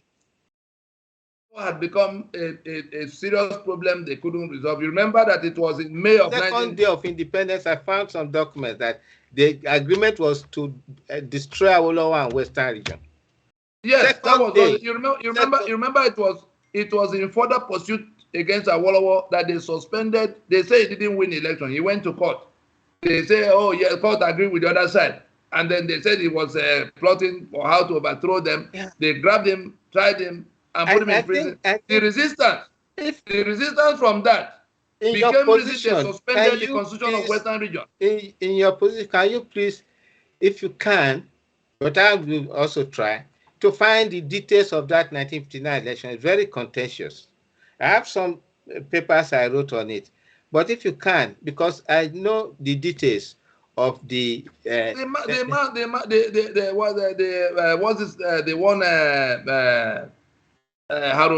Smith, the British civil servant that was Harold involved. Smith. Harold Smith. He actually Harold Smith. Smith. Yeah. He gave us his unpublished diary in 2003. Yeah, I know of that. My friend.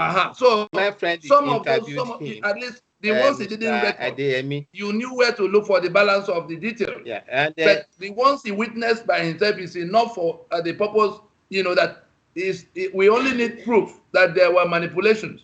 Yeah, and then why I'm asking you to check further, how many constituencies were distributed in the various regions before the election? That will help us. Yes, they created the constituencies in a manner. You remember they had the census. Yeah. In preparation for independence. Yeah. At the end of the census, the whole of the population of Nigeria, that northern region that was 3/4 of the land, had only 17%. 17. That's true. I remember the entire it was population, part of my study at school. 17% to that vast northern region. The rest were by the coastlines, the south, which was eastern and western regions, plus the Lagos Federal Capital. Now you come down to I want to add this about what you just said about the censor, so that our listener will start to know deeper into what you have been telling us, so that they can pass the message. There was sometime in 1994 satellite imaging of population distribution in Africa, so that the population of southwest and southeast has the largest concentration of people in Africa. The north was it is still like that today. We want to be able to, through you, tell our people, and I will do the same, that we are just Nigeria. When we say that Nigeria is a scam, when we say that Nigeria is a scam and a fraud, is because of this verified details of manipulation and falsehood upon which we are building a union. You come down to when they saw it was 17%, in order to justify the 55%, they already made up their mind, so that at any point in time, even if the East and West, that's even if the whole of the South will combine, they cannot come to more than 45% of voting rights in terms of a place of decision. They are not bothered with the population. What did they do? They padded what they got from the North and extracted, they moved from what they got from the South and use it to pad. So the South was shrunk into what could become 45%, and the North was expanded from 17% to what could become 55%. And that was the basis upon which the constituencies were created. And we have been building on extrapolations from that time to date. That's why Nigeria doesn't have a database. What I found it will interest you. The Federal Office of Statistics, when they gave the percentages of people distribution in Nigeria, and when I calculated it, it showed that the South had almost 57% of the people. That the federal, you see, they are clever by half, but it is us knowing the facts that are not telling our people. We should now. I got it from Federal Office of Statistics. The renegades of the South and the Middle Belt, who go to swear to defend and uphold the constitution by which we are made slaves, by which we are being slaughtered, and we're there watching them. If they go to election in 2023, at the end of the entire commotion, only about 1,500 people, that's 1,500 people, will be sworn in. One president, one vice president, 109 senators, 36 governors. Put all of them together, the ones who will be sworn in as having won election, it's not more than 1,500 people. And so, if on account of this 1,500 people, because that's what it will boil down to, every other person will be one who tried, who failed. But if on account of this 1,500 people, 150 million people are now to be put in danger. I'm talking about our alliance of South and Middle Belt. Yeah. My concern is not for Sokoto and Kano and Maiduguri. However, they managed to accept the Sharia that was imposed simultaneously across 12 contiguous. Go back to our map. Yeah, the basis of that map of the alliance is the fact that 12 contiguous states simultaneously imposed Sharia in year 2000, just as we were a few months into the so-called return to democracy in 1999. And so when we looked at it, even as bad and as flawed as that constitution is, it has an express prohibition of a state religion in section 10. It says the government of the federation or that of a state shall not adopt any state religion. Full stop. That's the shortest section of the whole in the whole constitution.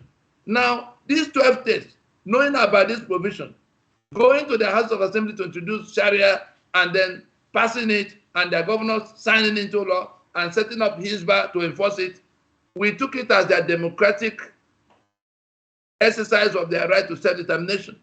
They knew we had not made any constitution. They made alternative arrangement to themselves and seceded from a secular union. They what have. I'm telling you now is what we I've told international stakeholders. They seceded from a secular union because that secularity is foundational. Having destroyed our federation into unitarism, they again seceded from a secular union. And so we said, we're not going to quarrel with them since they are in their space and their right to self-determination is inalienable. We can't come and tell them, please, don't go do that. Come, let's do democracy, because their Sharia is mutually exclusive with the democracy we prefer. Their Sharia is mutually exclusive with the sanctity of human life, because as adherents of Sharia, they owe it a duty of faith to kill you, the infidel. That duty will never go away. It doesn't matter how many PhDs they have. Look at Pantami. Look at Gumi. Is Gumi not a medical doctor? Why would he be the champion of people who are slaughtering people all over the land?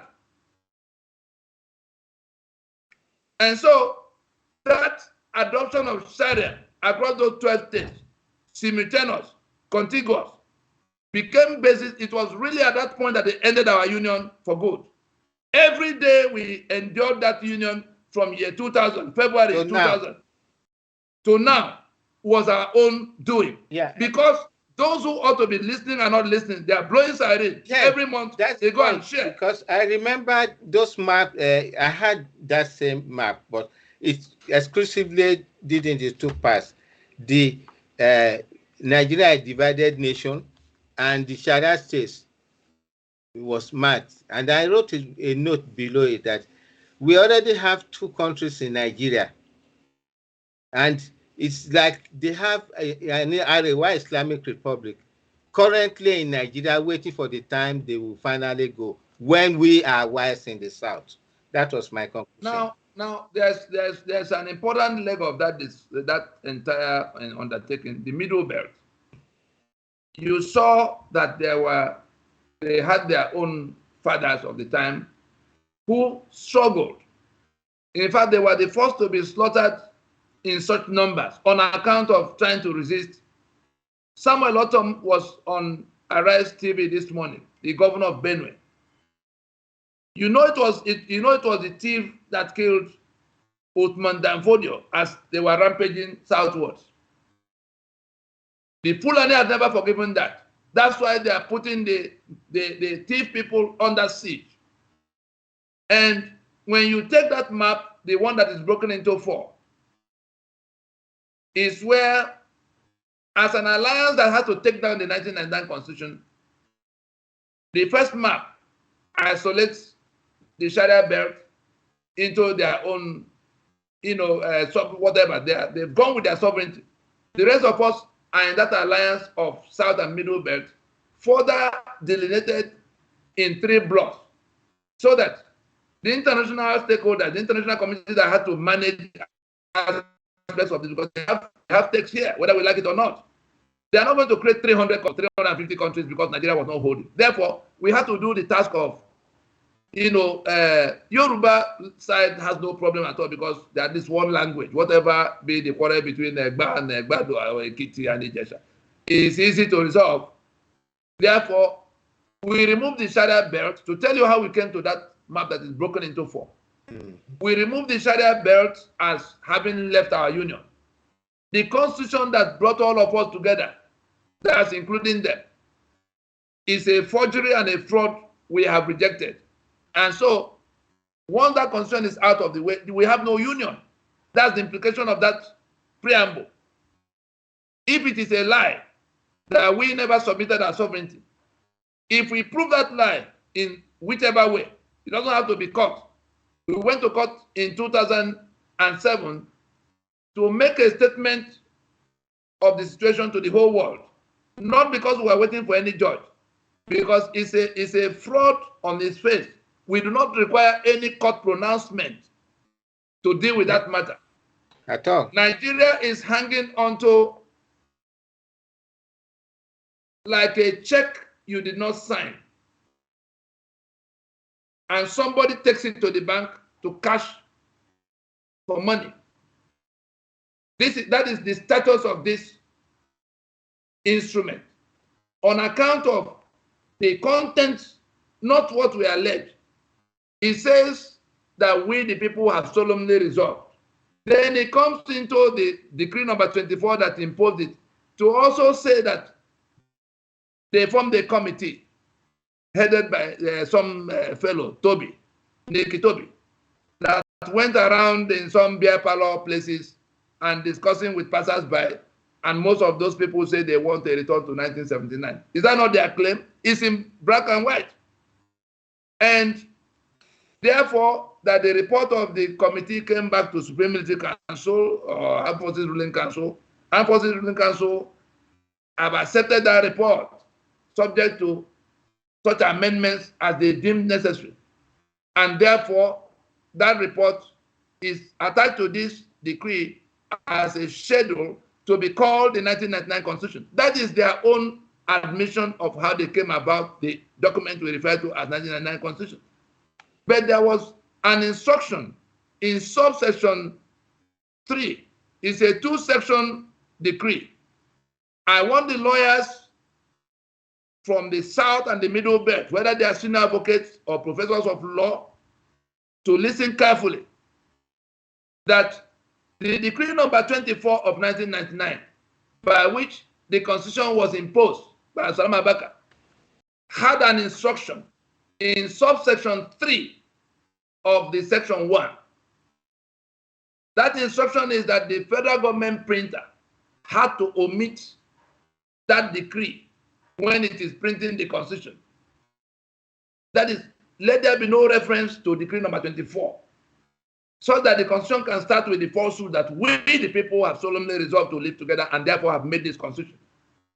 It was by divine intervention that the federal government printer printed that decree into the document that was gazetted and given to the diplomats. So the key to our escape from that prison compound had been handed to us since 1999.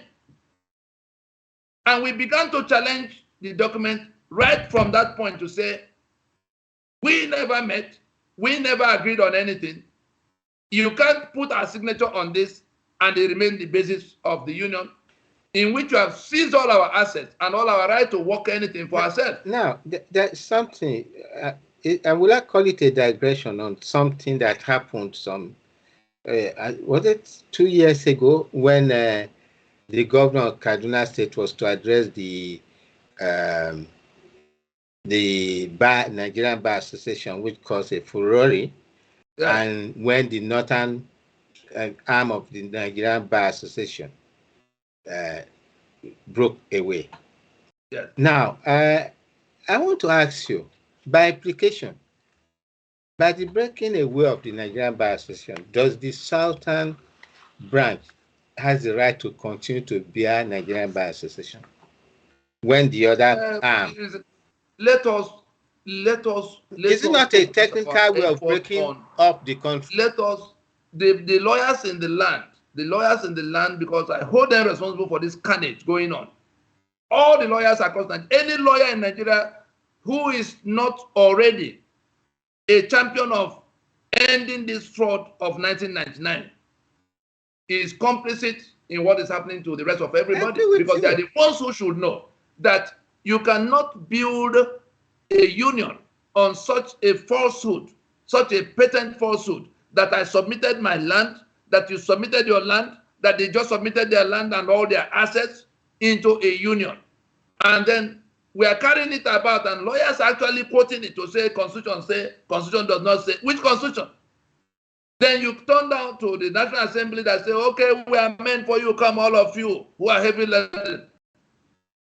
How did you come to what? How did you come about the National Assembly of 36 states, in which there are 3 senators per state, in which the House of Representatives is delineated on account of 7 and 4 local government areas that were created indiscriminately, and people who have education actually go to swear to defend and uphold such an instrument, despite all of what we have tried to tell them about the source of our misery being that constitution. Whether we are killed in the Middle Belt or in our war, whether our port of Lagos is seized or the oil and gas of Niger Delta is seized, it is that constitution.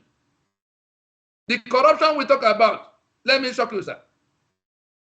In section 6, subsection 6C of this constitution, all of the benefits that are attached to the citizen is withdrawn.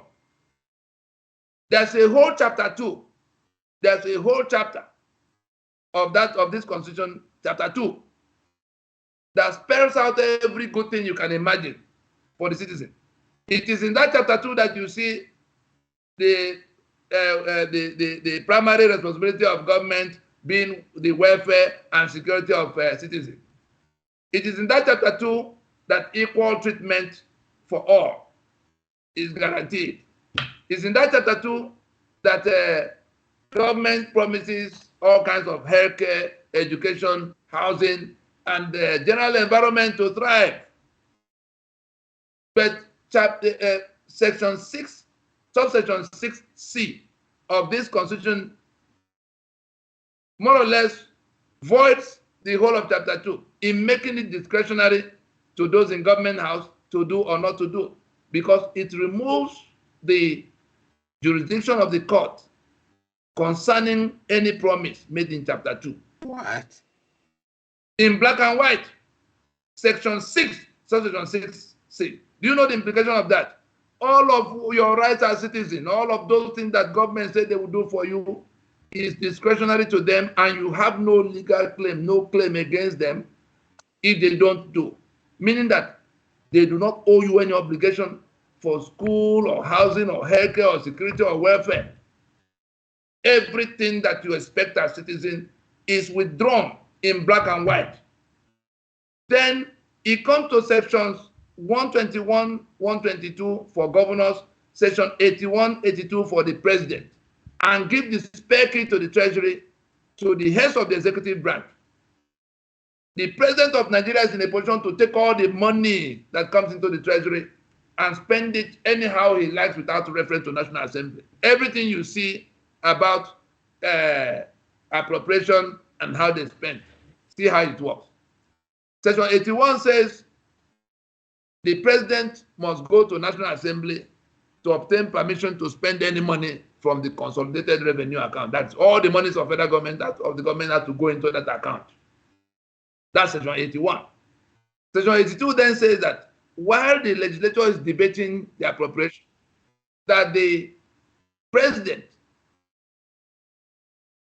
is authorized to run government, spending money, but subject to 50% of what was appropriated the year before. That is, whatever be the figure, not what was spent, what was appropriated. You've been hearing about Ghana Must Go, that they use in passing, budgets. See how it works. The president knows for sure that he will not get more than 100 billion for education, to spend for education. Because of that provision and the intention to loot, in the appropriation, he will put 300 billion for education. Between him and the National Assembly, they know that no more than 100 billion can come. If there's windfall for oil, maybe it will become 150 billion or whatever. But they put 300 billion. The National Assembly then takes their own part of the loot up front by way of those Ghana must go you've been hearing around the appropriation time. So that the president has a threshold of 300 billion to work with in the following, in the year of for the appropriation. What does that mean? Perchance 50 billion comes or 100 billion comes, he has up to 150 billion he can take without reference to National Assembly. Well, on this point, I'm very, very grateful for your patience to explain. Let me just land this somewhere. Let me land this somewhere. Yeah. Let me land this somewhere. Okay. As it is for education, so it is for defense, so it is for healthcare and housing. So the president that wants to steal just only has to prepare his budget, pass the appropriate quantums of money to those who have to pass to sign off in the National Assembly, give them their own share up front, and then he has the treasury at his disposal for that whole year. The following year, they do the same. How do we now describe the functionality of the country we are discussing? Is it a mafia or it's a criminal enterprise? That's why we call it. When we call it a criminal, these people know exactly what they want. People who have given up their sovereignty, do they have to prop up this criminality? That's what they're doing. Every time they go to election, they are saying, please, we want it so. Come and take another 4 years, carry on, we are happy with it. God. You are being slaughtered, you are being rendered, paupers. Your asset is your economic asset that were taken that made Nigeria the poverty capital of the world. My eminent gentleman, I have to stop you here, Minister Tony Nnadi. It doesn't stop there. You then have the immunity clause in section 308. Yes. So they don't owe you any obligation to account in section 606 for any kind of thing for you. Your own share of the social contract, which is the constitution, your own share as citizen is taken away in black and white. The spare key to the treasury is handed over to the president and the 36 governors. Then all of them have immunity in section 308, so that you can't question them for whatever they do. And as they're living off it, the kind of people they put, there are people who go to prison if their tenure is broke. And so at what point are you going to get anything from them other than what? So the constitution creates the corruption we're talking about. I know, and protects the beneficiaries. We have to do this program once more, because I believe our listeners are in rapt attention, listening to how we have sold ourselves out to this criminality called the government. We need to get ourselves out of this. And I'm very, very happy that I have you on this program today. And I believe we will have to do what some leaders call a return match. Well, I don't particularly like that statement. Next, what we will do, we've set out what the problem is. Yeah. In the next time we meet, we'll go into what we have to do to topple that constitution. Exactly. All of what we need to do to end the life of that constitution has been done. Where the only reason it's still standing is that our people are not listening, and they are marching with all vigor to their death, because the Fulani whom we have defeated in with the AK-17. the Fulani, if we take down this, if we stop the journey to this election now, on account of having repudiated that constitution, the union of Nigeria is at an end, and the 200 years reign of the Fulani is at an end. Therefore, it is by dragging us to election, that's the only avenue left for them. That's why they are moving, they are, rallying everything they can find into how election can hold, so that they can save that constitution. So if we go to election with them, they have won, no matter who they declare the winner, even if it's P2P. If this constitution survives, the Nigeria that belongs to the Fulani has been saved, and they will continue their conquest drive against the rest of us, standing on that constitution, the same way they did when Obasanjo was there and when Jonathan was there. And so If we choose to die, we proceed to election with them. If we choose to leave, we take down this election, and then that takes down the constitution. I'm sure you've seen Domino 2, where we say election goes down, the constitution goes down, and the union anchored on that constitution goes down. That's what we spent the last 22 years getting ready to do. We'll be talking about the options that is available to us in the next program. I believe you should take a glass of water too. Yeah, because you really opened up the whole thing. I won't call it a worm, but it's the reality of events that some of us are willfully blind to. Even some of us who are highly scholarly seem not to have looked deep, sit back and say, why is this happening? Look at Lagos, no electricity. Since about 1969, it has become flip-flop. Now it is so worse.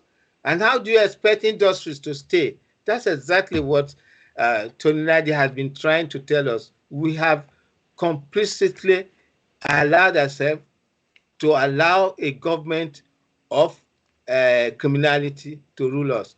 Thank you very much for listeners. On this note, we'll sign out. Tony, do you have any greetings to tell our listeners before I call time? Thank you very much. I will thank the listeners. It's not an easy thing to make out almost 2 hours to listen to this kind of thing, but it's a matter of life and death.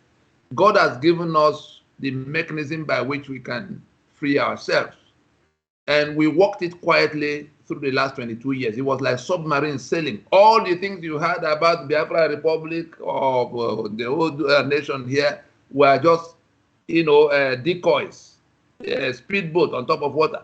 The submarine called NINAS has sailed into the enemy harbor. There's nothing the Fulani is going to be able to do about it. That constitution is gone if we do the little that is left for us to do to stop them from going to renew the life of that constitution in February of 2023. We have 7 months to leave the prison gate, to leave the prison compound.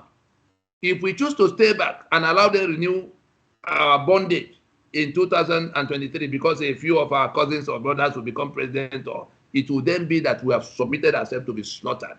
They are on their conquest mission because they know that constitution has been defeated. They are trying to conquer so that the basis of their being in Yoruba land will be that they conquered Yoruba people or Ijo people or Igbo people. Since they can no longer rely on the title deed, we have delegitimized. That's what we have isolated them in terms of geography. We have delegitimized the instrument upon which they have been, by which they have been holding us in bondage. We have also defeated them in the international arena when we showed the international community that they are working with ISIS to overrun us. Open up the next sentence, our next program. I will remember that we are in bondage if we continue to be with them. Thank you all for listening to us.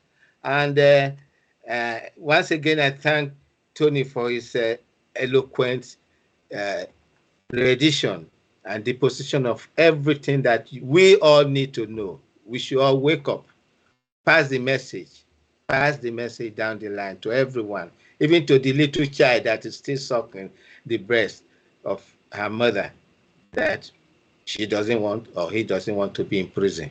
Thank you very much. And thank you. This is Clevenard TV.